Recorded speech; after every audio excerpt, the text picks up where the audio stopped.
महाराष्ट्रासाठी नवा मुख्यमंत्री कोण असेल हा प्रश्न अधिकृत घोषणेमुळे अनुत्तरित राहिलेला आहे। आता 3 नेत्यांची अमित शहा, जे.पी. नड्डा यांच्यासोबत बैठक तर झाली, पण या बैठकीमधला जो एक फोटो पुष्पगुच्छ देताना व्हायरल झालेला आहे तो खूप जास्त महत्त्वाचा आहे आणि तो पुरेसा बोलका सुद्धा आहे। यातली जर आपण देहबोली पाहिली तर फडणवीस अगदी आनंदी दिसतायत, अमित शहा यांच्या चेहऱ्यावर सुद्धा आनंदी भाव दिसतायत, पण एकनाथ शिंदे यांचा चेहरा मात्र उदास दिसतोय। त्यांच्या मुख्यमंत्री पदाची इच्छा काही लपून राहिली नव्हती, त्यांच्या नेत्यांनी सुद्धा लॉबिंग केली आणि स्वाभाविक शिंदेंनी सुद्धा भाजप श्रेष्ठींच्या कानावर आपली इच्छा ही घातलीच होती, पण तरी सुद्धा काही झालं नाही।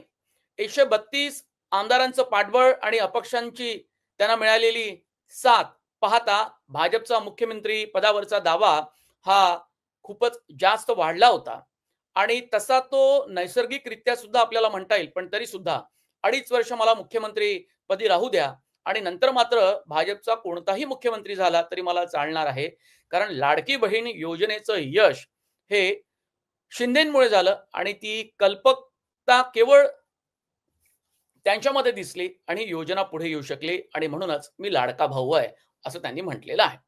आता जेव्हा भेट झाली दिल्लीमध्ये तेव्हा त्यानंतर पत्रकारांनी त्यांना प्रश्न विचारला शिंदेंना, त्यांनी सुद्धा उत्तर दिलं की मी काळजीवाहू मुख्यमंत्री आणि मी राज्याची काळजी घेईल, मी जशी लाडक्या बहिणींची काळजी घेतली तशीच राज्याची सुद्धा काळजी घेईल, कारण मी लाडका भाऊ आहे।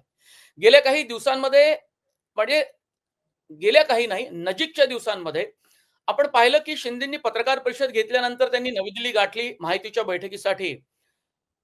या दोनही वेळी पत्रकारांना सामोरं जाताना लाडकी बहीण योजनेचा त्यांनी वारंवार उल्लेख केलेला आहे। या योजनेमुळे या राज्याला असं अभूतपूर्व यश महायुतीला मिळवता आलं हे अधोरेखित करण्याचा प्रयत्न त्यांचा सातत्यानं आहे आणि मी या राज्यातल्या लाडक्या बहिणींचा लाडका भाऊ आहे आणि तो काळजी घेणारा तुमच्या घरातलाच आहे असं ठसवण्याचा प्रयत्न शिंदे वारंवार करतायत आणि हे ठसवण्याचा प्रयत्न करण्यामागे आणखी एक कारण आहे आणि ते म्हणजे त्यांच्या मनामध्ये असलेली मुख्यमंत्री पदाची इच्छा ती पूर्ण झाली नाही। अर्थात पूर्ण झाली नाही, पण पुढे मात्र महत्त्वाच्या खात्यांवर आपला दावा त्यांनी ठोकल्यामुळे आणि त्यांच्या नेत्यांनी प्रवक्ते आणि आमदार शिवसेनेचे ज्येष्ठ नेते संजय शिरसाट यांनी म्हटलेलं आहे की आम्हाला गृहमंत्री पद हवं आहे आणि गृहमंत्री पद 2014 साली आणि या 2.5 वर्षाच्या महायुतीच्या सरकारमध्ये देवेंद्र फडणवीस यांच्याकडेच हे खातं होतं आणि आता सुद्धा नव्या मंत्रिमंडळात सुद्धा फडणवीसांना हेच खातं हवं आहे। त्यामुळे फडणवीस काय आणि भाजप काय या खात्यावरचा दावा अजिबात सोडायला तयार नाही आणि शिरसाट म्हणतात की हे खातं आम्हाला हवं आहे, राज्याची कायदा आणि सुव्यवस्था सांभाळण्यासाठी एकनाथ शिंदे हे सक्षम नेते आहे।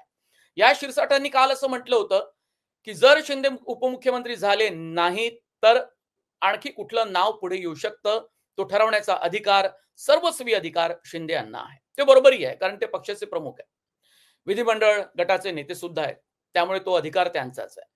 आता मुद्दा असा आहे की बातमी अशी आली होती की ते उपमुख्यमंत्रीपदी विराजमान व्हायला सुद्धा तयार नाही। एकदा मुख्यमंत्रीपद सांभाळलेले एकनाथ शिंदे हे अजिबात पुन्हा उपमुख्यमंत्री व्हायला तयार नाही, पण भाजपनं सुद्धा त्यांना आवर्जून सांगितलंय की शिंदे यांनी सरकारमध्ये राहावं, संघटनेचं काम ते करत राहतील आणि उपमुख्यमंत्री म्हणून त्यांनी काम जर सरकारमध्ये पाहिलं तर त्याचा फायदा महायुतीला होईल, पण तरी सुद्धा शिंदेंच्या मनामध्ये नाराजी आहे, ते गावाला निघून गेले।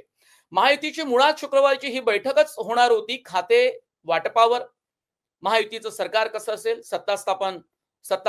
सत्तेची स्थापना कशी करायची आणि हा सगळा शपथविधीचा सोहळा सुद्धा लांबलेला आहे आणि तो शपथविधीचा सोहळा लांबल्यामुळे अनेक प्रश्न निर्माण झाले आहेत। शिंदेंची नाराजी अजूनही कायम आहे का, ते उपमुख्यमंत्री पद घ्यायला तयार आहेत का, आणि दुसरं गृहमंत्री पदावरचा त्या खात्यावरचा दावा ते सोडायला तयार आहेत का, आणि त्यात मग अमित शहा नरेंद्र मोदी यांची भूमिका नेमकी कशी असेल।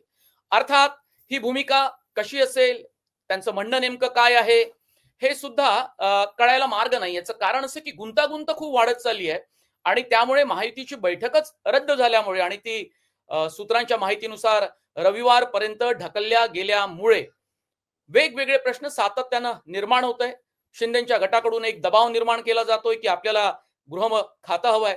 दुसरीकडे अर्थ खातं हे अजित पवारांनाच हवंय.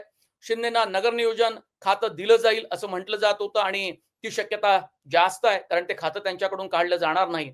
मग गृहमंत्री देवेंद्र फडणवीस आणि मुख्यमंत्री सुद्धा अधिकृत घोषणा झाली नसली तरी जी माहिती आता पुढे आली आहे ती नगर नियोजन मंत्रालय हे शिंदेकडे आणि अर्थ खातं हे अजित पवारांकडे. ही रचना या 2.5 वर्षाच्या सरकारमध्ये सुद्धा तशीच होती. तिला कुठे डिस्टर्ब करण्याचा प्रयत्न हे भाजप नेत्यांकडून अजिबात होणार नाही आणि दिल्लीवरूनही होणार नाही.